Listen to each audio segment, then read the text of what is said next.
తెలంగాణ ప్రభుత్వం 3 కీలక నిర్ణయాలు తీసుకుంది.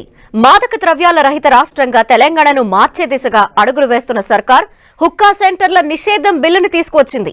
మరోవైపు గ్రూప్ 1 నోటిఫికేషన్ కి లైన్ క్లియర్ చేస్తూ సుప్రీంకోర్టులో ఉన్న పిటిషన్ ని ఉపసంహరించుకున్న ప్రభుత్వం ఇదే సమయంలో నిరుద్యోగులకు తీపి కబురు అందించింది. యూనిఫామ్ సర్వీస్ మినహా ఉద్యోగ నియామక పరీక్షల వయోపరిమితిని మరో 2 ఏళ్లు పెంచుతూ నిర్ణయం తీసుకుంది.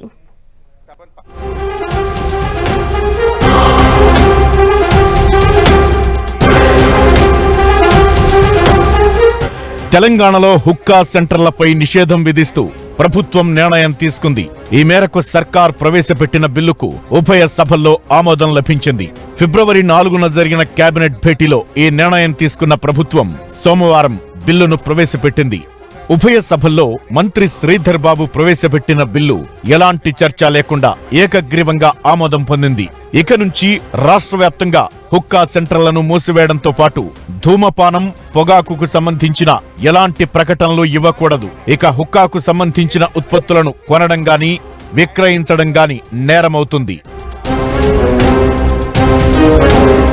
హైదరాబాద్లోని పలు హుక్కా పార్లర్లలో పొగాకు ఉత్పత్తులతో పాటు గంజాయి, డ్రగ్స్ వంటి మత్తు పదార్థాల సరఫరా జరుగుతున్నట్లు పోలీసులు గుర్తించారు.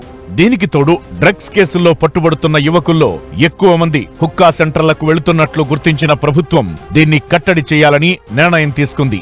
ఒక్క హైదరాబాద్ నగరంలోనే దాదాపు 500 వరకు హుక్కా సెంటర్లు ఉంటాయని అంచనా వేస్తున్నారు. వీటితో పాటు కొన్ని పబ్బులు, రెస్టారెంట్లు, హోటల్స్ లో కూడా హుక్కా వినియోగం నడుస్తోంది. ప్రభుత్వం తీసుకొచ్చిన తాజా బిల్లుతో వీటన్నింటికీ చెక్ పడనుంది.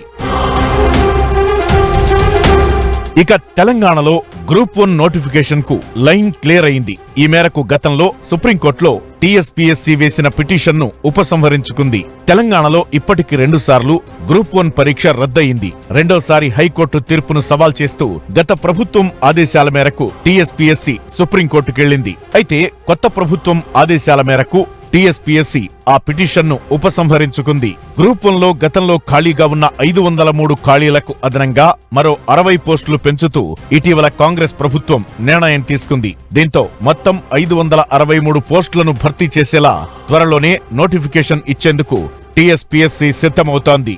పరీక్ష విధానం, సిలబస్ లో కొన్ని మార్పులు చేసి ఉద్యోగ నియామకాలు చేపట్టే అవకాశమున్నట్లు తెలుస్తోంది. ఇదిలా ఉంటే రాష్ట్రంలోని నిరుద్యోగులకు గుడ్ న్యూస్ చెప్పింది ప్రభుత్వం. ఉద్యోగ నియామక పరీక్షల వయోపరిమితిని 44 ఏళ్ల నుంచి 46 ఏళ్లకు పెంచుతూ నిర్ణయం తీసుకుంది. యూనిఫామ్ సర్వీస్ మినహాయించి మిగతా ఉద్యోగాలకు వయోపరిమితిని సడలిస్తూ సోమవారం అధికారిక ప్రకటన విడుదల చేసింది ప్రభుత్వం.